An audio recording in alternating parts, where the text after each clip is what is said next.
Itu namanya tindakan mabuk-mabukan tadi menjadi karma yang mengurangi karma yang sedang berjalan. Yang tadi disebut karma baik, orang tuanya pandai, kaya raya, dia lahir di situ, itu karma yang melahirkan. Kedua, dia lahir dalam bentuk fisik yang bagus, itu karma yang mendukung. Tapi perilakunya dia jelek, walaupun ngerti dhamma, perilakunya jelek, suka mabuk-mabukan, ini karma yang mengurangi. Akhirnya dia menjadi kecelakaan, koma, misalnya naik tangga karena mabuk, tangganya masih naik, dikira sudah rata, jatuh dia, kepalanya kena benturan, kemudian dia koma, mengubah karmanya. Kemudian setelah sembuh dari komanya, dia jadi orang yang melupa. Ditanya namanya siapa? Siapa ya dulu namanya? Orang tuanya mana? Enggak tahu.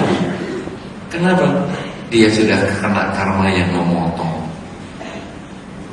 Sebaliknya tadi ada orang yang kurang mampu. Dia lahir di keluarga tidak mampu, didukung dengan kelahiran dengan fisik yang kurang sempurna. Bibir seperti kaleng, hidung seperti tutup botol, kuping seperti jamur, mata seperti kain sobek. Waduh, repot. Tapi orang ini perilakunya baik. Dia ngerti dhamma, dia belajar dhamma, dia melaksanakan sila dengan baik. Dia suka menolong orang, walaupun orang yang ditolong kadang takut dengan wajahnya, tapi dia menolong orang banyak. Sampai suatu ketika orang yang ditolong itu merasa hutang budi dengan dia. Kemudian dia mungkin, sudah kamu tinggal di mana? Saya tinggal di rumah kardus. Loh, kok kayak judul sinetron? Iya, memang saya rumahnya dari kardus dan tidak main sinetron. Kalau gitu kamu, karena kamu cukup baik, kamu tinggallah di rumah saya. Saya punya rumah kosong. Saya di sini saya punya rumah 3. Dan saya kan tiap hari kan hanya bisa pakai 1. Saya tidak bisa tidur di rumah ini, makan di rumah sebelah, kemudian mandi di rumah yang lain, tidak bisa. Jadi rumah saya ada 1 kosong, kamu pakailah. Orang yang dulunya kurang mampu, orang yang dulu penampilannya tidak bagus, karena perilakunya bagus, akhirnya dia malah sekarang bisa meninggali rumah. Kemudian dia tinggal di rumah itu, dia rawat rumahnya dengan baik. Dalam berapa tahun rumahnya bersih, bagus. Akhirnya bosnya tadi datang, wah rumahnya bagus ya, mau kamu ambil apa? Aku gak punya uang. Sudahlah, karena kamu pernah menyelamatkan saya waktu saya dulu kecemplung ke sungai yang airnya kencang sekali, saya tidak bisa berenang, kamu bisa menyelamatkan saya. Sudahlah, rumahnya kamu ambil aja. Akhirnya orang ini bisa berubah karmanya. Orang mengatakan dia tulang miskin, orang tuanya miskin, dia anaknya orang miskin. Tetapi karena perilakunya baik, tulangnya berubah, tidak terlalu miskin. Sekarang punya rumah sendiri. Mungkin karena bosnya bagus, dia malah dikawinkan juga. Bisa saja kamu pengen kawin sama siapa, sini tak biayai. Kamu pengen buka usaha apa, mau warungan, mau apa, saya kasih modal. Akhirnya dia bisa berubah. Siapa yang membuat berubah? Dirinya sendiri. Oleh karena itu saudara-saudara, karma, suratan karma, suratan takdir nasib memang ada di telapak tangan kita. Kita dikatakan, wah ini kamu lahirnya mestinya miskin, yang ini satunya wah kaya, dan sebagainya. Tetapi lihat perbuatan kita. Perbuatan yang berniat kita ini apa yang kita kerjakan.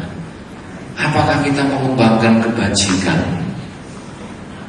Mengembangkan kebajikan dengan badan kita, mengembangkan kebajikan dengan ucapan kita, mengembangkan kebajikan dengan pikiran kita. Kalau kita melakukan itu, yang dulunya menderita menjadi kurang menderita. Tapi yang dulunya bahagia menjadi lebih berbahagia. Kita bisa mengubah karma kita. Karena itu karma dan pengaruhnya dalam kehidupan. Artinya apa? Perbuatan kita yang kita lakukan dengan badan, ucapan, dan pikiran itu bisa mengubah jalan hidup kita. Makanya kita harus berhati-hati. Jangan sembarangan melakukan kejahatan, sekalipun dengan pikiran. Kejahatan dengan badan, kejahatan dengan ucapan, itu gampang dihindari. Anda kumpul begini saja, kejahatan dengan badan dan ucapan tidak Anda lakukan. Anda lihat handphone teman Anda dan Anda tertarik, tapi karena begini Anda tidak mau mengambil handphone Anda, handphone teman Anda itu. Wah, handphonenya bagus, sayang ya ketemunya di acara beginian. Kalau mungkin di gedung bioskop sudah saya sikapnya. Jadi perilaku kita memang tidak mencuri, tapi pikiran kita sudah mencuri itu. Dan itu perilaku yang diniati, itu karma buruk lewat pikiran. Kata-kata juga begitu. Teman di sebelah ini baunya luar biasa. Nampaknya dia belum mandi atau dari pasar. Kita sudah jengkel. Tapi ini kan acara begini, ya sudahlah. Semoga jadi pertemuan ini saja saya ketemu dia. Iya. Gak ngomong apa-apa. Memang karma buruk lewat ucapan tidak diekspresikan. Anda tidak berani mengekspresikan nyalimu. Ya dong, ekspresikan nyalimu. Anda tidak berani mengekspresikan nyalimu, tetapi di dalam pikiran Anda, ada orang baunya ya. Minggir sana.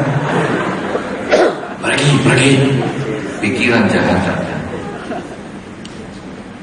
Jadi kalau tidak melakukan kejahatan dengan ucapan, tidak melakukan kejahatan dengan perbuatan badan, gampang. Tapi tidak melakukan kejahatan dengan pikiran, ini susah sekali. Padahal di dalam Dharma, kalau kita membuka Dhamma pada, pikiran pelopor segalanya.